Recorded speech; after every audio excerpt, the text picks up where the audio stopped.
In this section, I want to talk about different interface roles in a network. Actually, I'm talking about some specific kind of networks because not all types of networks have the same, characteristics in interface state, of course. So if I go to router 3, I have Ethernet 1 here, and you can see the state is back up here. The neighboring interface of this interface is Ethernet 1 on router 1, and you can see this is designated router. So why this is designated router and why router 3's interface is backup? I want to just show to you what happens when I want to have such a design in my network. If I have a switch, for example, I want to draw a switch here.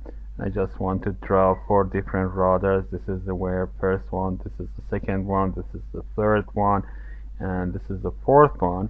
And assuming that all these routers have connections to this switch, here I want to create this connection like this.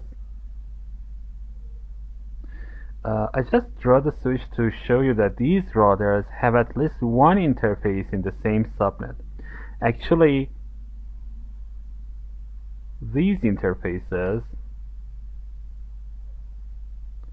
all are in the same subnet. Okay? Now, all of these interfaces are connected to each other. All of these routers have OSPF neighborship.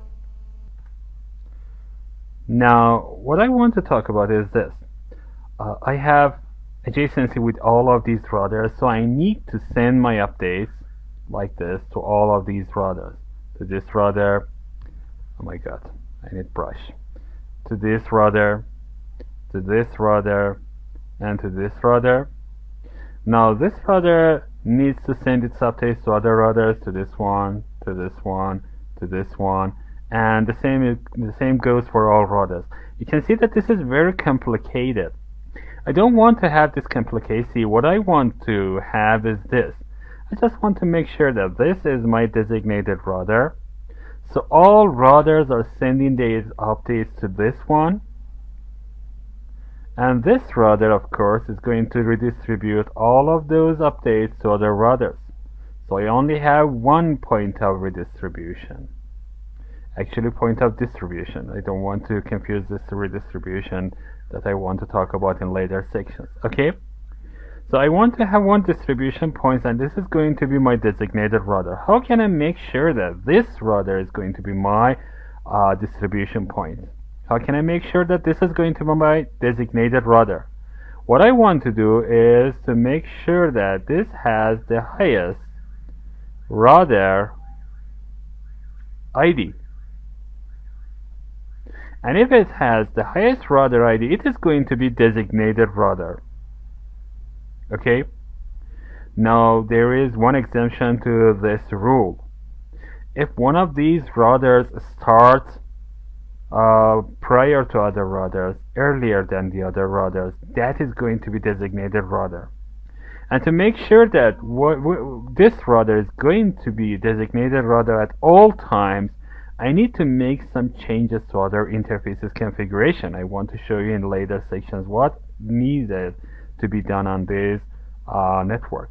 So if you have a plan to make a specific router a designated router, you need to make sure that it has the highest router ID. But if you do not have this plan, just let those routers decide for themselves.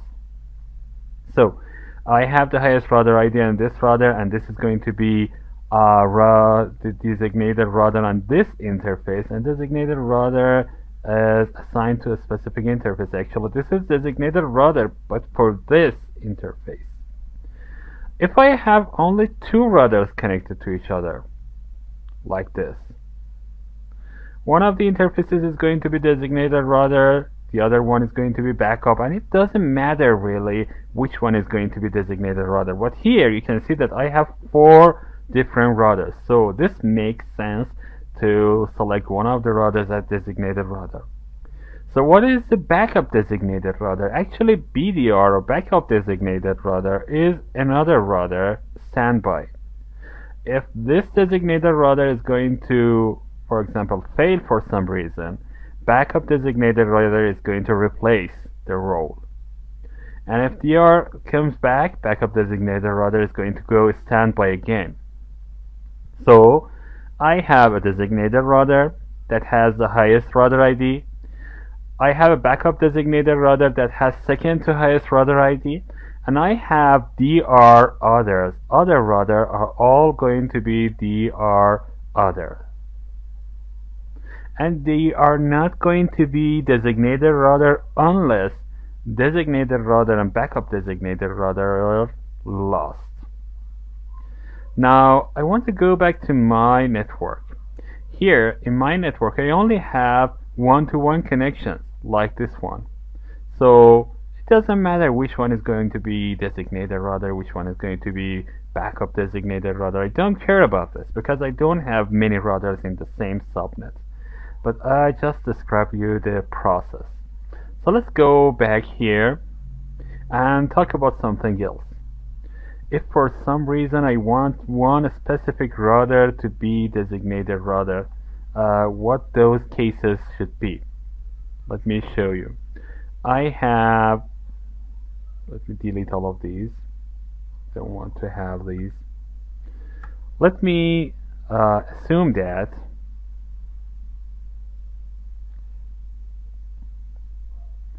I have a frame relay connection. I have a branch office here in New York.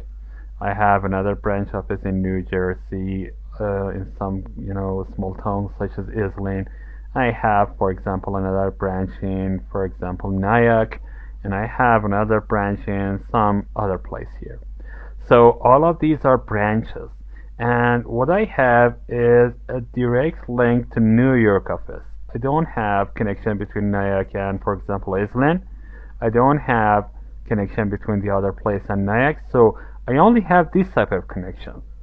So here it makes sense to make sure that this is my designated router in any case, because if this one is my designated router, for example, and the link between this link and the New York site is lost, actually I have lost my designated router. I don't want to have such a design.